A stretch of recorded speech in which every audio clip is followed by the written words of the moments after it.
நான் ஒரு எம்பியாக தமிழ்நாடு எம்பியாக இருக்கிறேன். மேடம் வந்து தமிழ்நாட்டினுடைய நிதியமைச்சர் தான் மேடம் தான் இருக்கிறாங்க. என்னுடைய சொந்த அக்கௌண்ட்லேயே கிட்டத்தட்ட ஒரு ஆண்டுக்குள் 10,640 ரூபாய், அது என்ன கணக்குனே தெரியல. அதில் வந்து என்னோட சொந்த அக்கௌண்ட்லேயே வந்து அது கொள்ளையடிக்கப்பட்டதாக தான் நான் கருதுகிறேன். அதனுடைய கணக்கினுடைய விவரத்தை நான் இப்போ சொல்கிறேன் பாருங்க.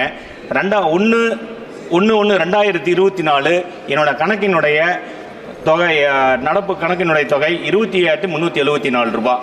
அதில் வந்து பிரகாஷ் எவ்வளவு மாறி இருக்குன்னு சொல்லுங்க, டீட்டெயில் சொல்ல நேரம் இல்லை. 10,620 ரூபாய் அதில் இருந்து எடுக்கப்பட்டுள்ளது.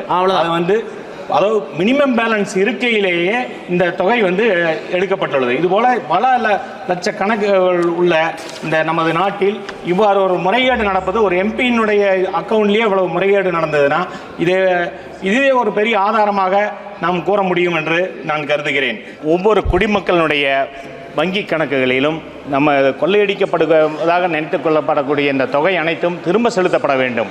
இதனுடைய கணக்குகள் அனைத்தும் நீங்கள் கண்டிப்பாக தரவு செய்யப்பட வேண்டும். நமது தமிழ்நாடு முதலமைச்சர் அவர்கள் ஒவ்வொரு அக்கௌண்ட்லேயும் 1000 ரூபா செலுத்திட்டு இருக்கிறாங்க.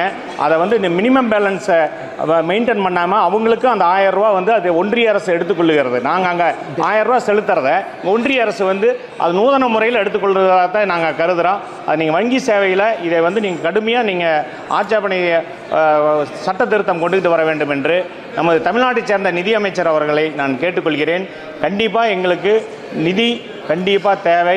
ஏன்னா சிறு தொகை, இது சின்ன குடிமக்கள், சின்ன தொழில் பண்ணுறவங்கெல்லாம் இதில் ரொம்ப பாதிக்கிறாங்க.